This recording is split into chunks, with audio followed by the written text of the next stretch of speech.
YouTube సంబంధించి అట్లాగే Facebook వీటన్నిటిలో కూడా ఇప్పుడు సినీ పరిశ్రమకు ఒక పెద్ద సమస్య ఏంటంటే ఏ వ్యవస్థలైతే తమకి సంబంధించి ప్రయోజనమో అయ్యే వ్యవస్థలు తమకి సమస్య అవుతున్నాయి. యాక్చువల్గా ఇదివరకు ప్రింట్ మీడియా, ఎలక్ట్రానిక్ మీడియా ఈ రెండు కూడా మీడియా ఒక సినిమా ఇండస్ట్రీకి డార్లింగ్స్ అయితే ఆ తర్వాత వాటిట్లలో గ్యాసిప్స్ అని లేకపోతే రకరకాలు వస్తూ ఉంటే వాటిని నిదానంగా మొదట్లో అవాయిడ్ చేసి ఆ తర్వాత లేదు వాళ్ళకి మనకి ఇద్దరి మధ్యన అవసరమని ఆయా పత్రికలు ఆయా టీవీ ఛానళ్ళతో కూర్చుని మాట్లాడి సెటరైట్ చేసుకున్నారు. అందుకే ఎవరు కూడా సినిమాల మీద నెగిటివ్ రాయడానికి ఇంట్రెస్ట్ చూపించరు. ఎంత చెత్త సినిమా అయినా లేకపోతే అట్టర్ ఫెయిల్యూర్ అయిన సినిమానైనా సరే బాగుంది అంటూ కథలో కొంచెం తేడా ఉంది లాంటి చిన్న చిన్న ఏది మెత్తడి సుత్తుతో కొడతారు కానీ తలపగిలేటట్టు కొట్టరు.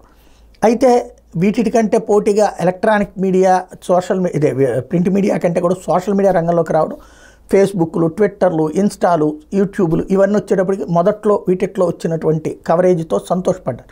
కానీ రోజు రోజుకి కథ మారుతోంది, ఎదురు దెబ్బ తగులుతోంది. అందులో ఎస్పెషల్లీ ఏదైతే క్యారెక్టర్ అసాసినేషన్, హీరోలు, హీరోయిన్లు, యాక్టర్ల యొక్క క్యారెక్టర్ అసాసినేషన్స్ లేదంటే కనుక నెగిటివ్ టాక్స్ వీటి ద్వారా సినిమాలు దెబ్బతింటున్నాయి, వాళ్ళ వ్యక్తిత్వ హననం జరుగుతోంది. దీని మీద మా అధ్యక్షుడు మంచు మనోజ్ అతిపెద్ద బాధితుడు. తనని ట్రోల్ చేసినంతగా ఆంధ్రప్రదేశ్ చరిత్రలో 2 తెలుగు రాష్ట్రాల చరిత్రలో ఇంకెవరిని ట్రోల్ చేసి ఉండరు. ఆ బాధితుడు అవ్వడంతో అనుకుంటాను వాళ్ళ టీం పోలీసులకి కంప్లైంట్ ఇచ్చారు. ఈ ట్రోల్స్ చేసేటటువంటి ప్రత్యేకించి టార్గెట్ చేసి ట్రోల్స్ చేసే వాళ్ళకి సంబంధించి